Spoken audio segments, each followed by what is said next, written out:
Vous ne le voyez pas, vous ne le voyez plus. Là-bas, vous voyez un mec, peut-être, c'est une silhouette qui faisait du jogging comme ça. D'un certain âge, parce qu'il est question aujourd'hui d'un film avec un héros d'un certain âge. Il a 90 ans dans le film et 90 ans en vrai. C'est un vieux mec, ça s'appelle Nocturna et c'est incroyable. Image, monteur, image, maintenant.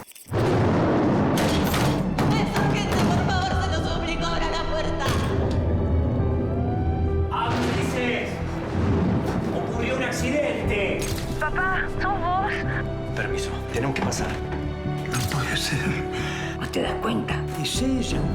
Nos quieren echar.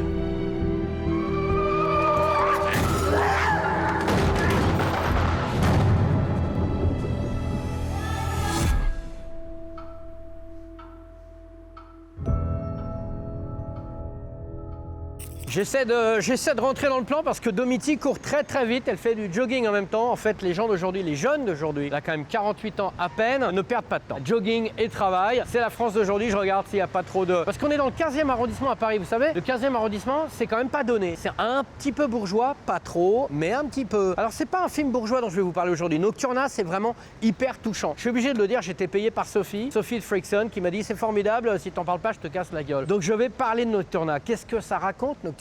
Tu sais pas? Eh ben je vais te le dire. C'est l'histoire d'un vieux mec qui habite dans un très grand appartement en Argentine, c'est un film argentin. Il est avec sa femme et il perd un peu la mémoire. Il est vieux, je vous l'ai dit. Il a 90 comme on dit chez nous les mangeurs de frites. Je suis pas belge, je suis pas belge, heureusement. Et alors c'est un film vachement touchant sur la vieillesse, sur l'approche de la mort, sur la perte de la mémoire et beaucoup sur la mémoire. Qu'est-ce que je faisais avec cette petite liste de courses? Mais tu étais en train de faire des courses. Ah oui c'est vrai, je vais aller faire des courses. Par contre le mec revient dans son passé, regarde des photos. Nocturna c'est ça. Ça s'appelle La nuit du vieil homme. C'est quelque part, la dernière nuit, même si je vous spoil pas la fin, c'est peut-être pas la dernière, c'est la dernière nuit d'un vieux mec qui va se souvenir de son passé. Pourquoi il ne parle plus à sa fille? Pourquoi son fils ne l'appelle pas? Qu'est-ce que c'est que ces gens qui viennent frapper à la porte? Quelle est cette femme comme ça?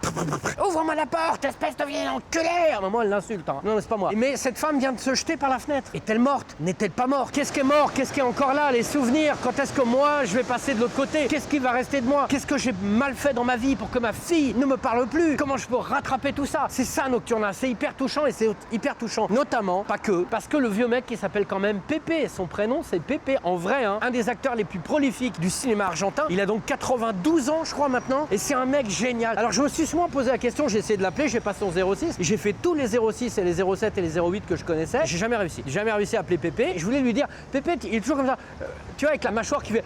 les mains qui tremblent. Et je me dis, est-ce qu'il est vraiment comme ça? Ou est-ce qu'il a bossé son rôle? Parce que c'est incroyable. T'as vraiment l'impression que le mec est complètement perdu. Avec ses grands yeux d'enfant et ses lunettes, il regarde tout, il comprend plus. Et sa femme dit, t'as allumé la bouilloire? Ah oui, c'est ça, je me souviens plus. Voilà, c'est un passage entre le passé et le présent, entre la mort et la vie.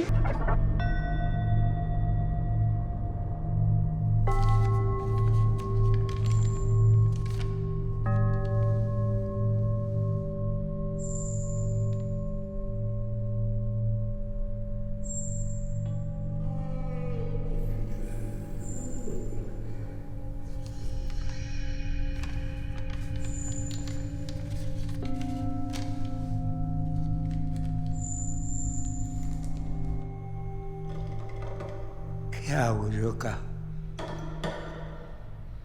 C'est marrant parce que moi je trouve qu'il y a des côtés dans ce film-là qui rappellent Rec. Paco Plaza, Romé Balaguerro. Il faut savoir quand même que pour la petite anecdote, là je vous fais un petit flashback. On m'avait dit à l'époque, Rec, tu vas voir, c'est un truc de ouf. Je suis allé voir Rec, tout le monde était à fond et tout. J'ai trouvé ça moisi. J'ai trouvé ça pas vraiment flippant à part la scène d'intro, pas très bien joué, hyper attendu. Ah, je vous le dis comme ça, hein, on peut en parler maintenant. À un moment, il y a quelqu'un qui recule comme ça, face à une porte, et tu sais très bien que de l'autre côté de la porte, il y a un bras qui va l'attraper. Et ben c'est exactement ce qui se passe, voilà, ça c'est ça Rec. Et ben je trouve qu'il y a des petits côtés Rec dans Nocturna, tu vois. Ces grands immeubles comme ça, ces grands couloirs, ces grands appartements. Alors c'est espagnol Rec, mais là on est en Argentine, est-ce qu'il n'y a pas une... j'en sais rien.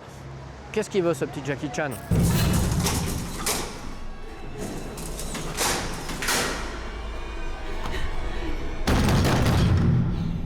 No puede ser. Por favor, abra. Pasó algo terrible. Por favor, ábrame. Necesito entrar. ¡Llama a Daniel! ¡Abrime! ¡Váyase! ¡Hijo de mierda! ¡Váyase! ¡Usted está muerta! T'entends l'écho? Ça, c'est l'acoustique. La prochaine fois, je ferai un cours de 18 heures sur l'acoustique. Ça va être passionnant. Nocturna, c'est vraiment très bien. Sophie, je suis obligé de parler de Sophie parce que Sophie, elle m'a vanté les mérites de ce film tellement que j'en ai marre, quoi. Elle a été hyper émue. Alors moi, j'ai été ému, mais c'est quand même un film qui te fait penser, pas forcément à ta propre mort, parce que nous, on est immortels, mais aux morts des gens que tu aimes. Il y a un côté, l'acceptation de tout ça. C'est un film qui est très tendu. C'est pas un film de peur, même s'il y a des petits moments de tension. C'est un film d'émotion. Alors, il le fait assez finement au départ, parce qu'il y a très peu de musique. Encore une fois, je vous l'ai dit, Pépé, il est formidable. Pépé, il se promène comme ça, il a vraiment le regard perdu. Moi, j'en connais, vous en connaissez tous, Emmanuel Soler, des gens comme ça, qui sont vieux et qui perdent un peu la boule. Dans les yeux de ce personnage, de cet acteur, on sent le personnage qui demande à l'interlocuteur qu'il a en face de lui la réponse, quoi, qui lui demande de l'aider. Qu'est-ce que je fais là? Qu'est-ce qu'il faut faire? Bah, c'est pas grave. Eh ben, continuez. C'est comme ça la vie, faut continuer.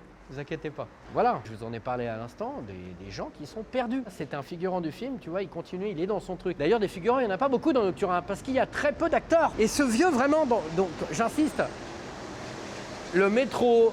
Tu veux que je recule? Domiti, elle m'a dit recule-toi, c'est une femme de poigne, elle demande ce qu'elle veut et ça c'est bien. C'est vraiment un acteur chevronné ce vieux-là. Au début je me suis dit il a pris un vieil épicier, mais non c'est un putain de comédien et ça se voit. Donc encore une fois j'insiste sur le fait que c'est un film qui fait peur, mais pas vraiment. C'est pas un film de peur, c'est un film de terreur, de peur de mourir, de besoin de mourir qu'on soit jeune, qu'on soit vieux, comment on peut être apaisé. Par exemple au Japon, c'est la légende de Ju-on. Quand on meurt dans un endroit et que son âme n'est pas apaisée, l'âme continue à hanter l'endroit jusqu'à ce qu'elle soit apaisée. Il y a ça dans Nocturna. Il y a ça, il y a ça, il y a ça, il y a ça. T'as vu, il y avait un vieux sur le camion.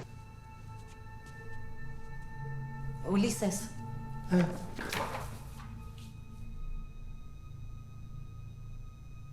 ¿Qué hace acá?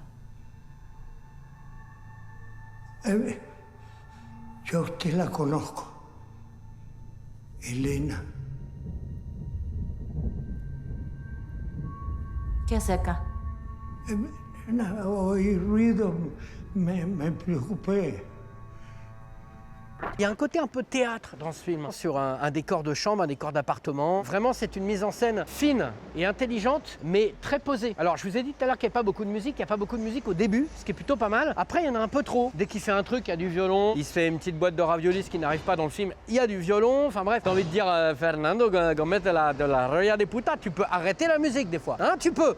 Alors, ce qui est très marrant, il y a quelque chose à dire. Bon, les mecs, ils ont décidé de nous faire chier. Tu vois, les Français, comme c'est des alcoolos. Ce qui est très marrant, c'est que ça s'appelle Nocturna A, et il y a un Nocturna B que vous allez trouver sur Freakson aussi, qui dure juste 1 heure. Et alors ça c'est très marrant parce qu'il a repris les personnages du film, notamment un personnage dont je ne vous ai pas parlé. À un moment il y a Pépé. Pépé il se promène dans les couloirs comme ça et il trouve un voisin.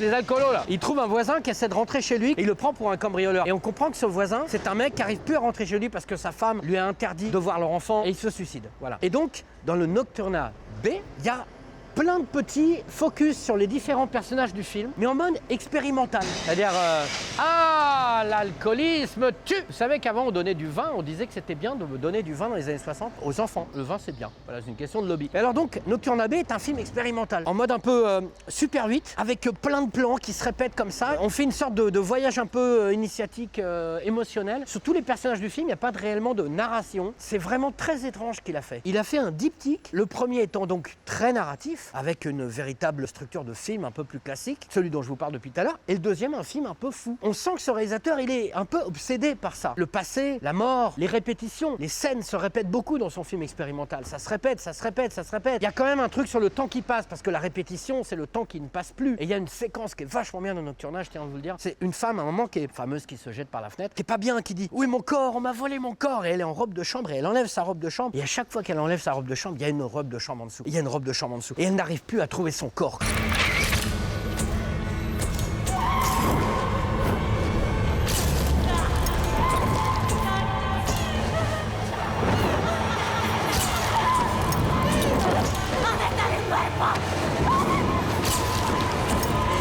Et c'est très long comme scène. Et c'est vachement bien fait parce qu'il n'y a pas d'effet spécial en soi. C'est une question de montage. Et il est complètement terrorisé par ce corps qui a disparu. Où est mon corps? Alors c'est une femme qui s'est jetée par la fenêtre. Où est mon corps? Donc c'est assez incroyable. Il y a plein de petites métaphores. C'est vachement fin. C'est vraiment intéressant. Et c'est important de préciser que ce film, personne ne le connaît. Et c'est pas un film cheap, hein. Attention, on parle quand même d'un des plus grands acteurs argentins, donc Pépé, qui a eu plein de prix. La réal plein de prix. Le réalisateur a fait d'autres longs, des films fantastiques, d'horreur et tout. Donc c'est pas du tout un film cheap. Mais comme Euthanizer, dont je vous avais avais parlé il y a quelques mois maintenant. C'est un film prestigieux dans son pays d'origine. Euthanizer avait été proposé aux Oscars pour être le film qui représente, je sais plus si c'était la Finlande ou un truc comme ça. Et là c'est pareil, on est sur un film qui est un vrai beau film argentin qui n'a pas de vie pour ainsi dire chez nous. Et c'est incroyable. Donc tu vois vraiment ce que deviennent les vies, ce que deviennent les âmes, ce que deviennent les fantômes, ce que deviennent les films. C'est toujours un peu curieux. Nocturna A et B font partie de ces découvertes Freakson. Je le dis parce que je trouve ça bien de leur donner une vie. Dans Freakson, c'est une exclusivité. Vous n'allez le trouver que là. Voilà, c'est comme ça que j'ai envie de dire.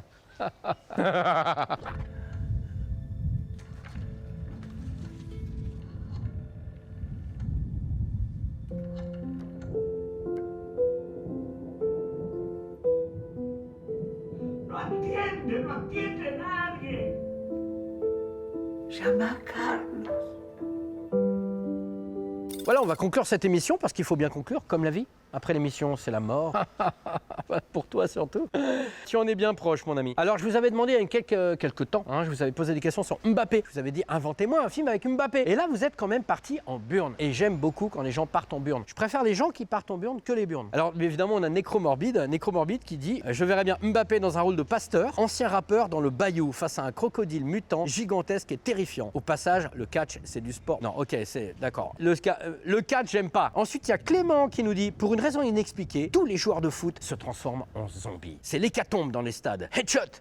Un ballon vient d'exploser la tête cramoisie d'un mort-vivant. Mbappé est là. Il n'est pas touché. Il utilise son pied droit d'or pour tirer sur les cadavres chancelants. Il est le symbole de l'espoir, Mbappé. Le monde s'organise et lutte sous une même bannière. Il suffit d'envoyer un mail à jemangedesfrites@gmail.com. C'est quoi ce délire? Ah oui, pour avoir un kit d'extermination de zombies. Mais tous les fans de Mbappé veulent-ils devenir footballeurs? L'épidémie s'arrêtera-t-elle un jour? Voilà, c'était Clément. Merci Clément pour ce petit moment assez formidable. On termine avec Stéphane Goldman, peut-être le frère d'eux, qui dit Mbappé, vendeur d'antennes parabolique, est en fait un serial killer très agité. Dépeceur de boulanger-pâtissier le jour et rôtisseur de boucher-charcutier la nuit. Sa peau de chamois le protège des chats errants. Voilà pourquoi personne ne le surprend. Lionel Messi, policier corrompu, shooté à l'éthanol, arrivera-t-il à le marabouter?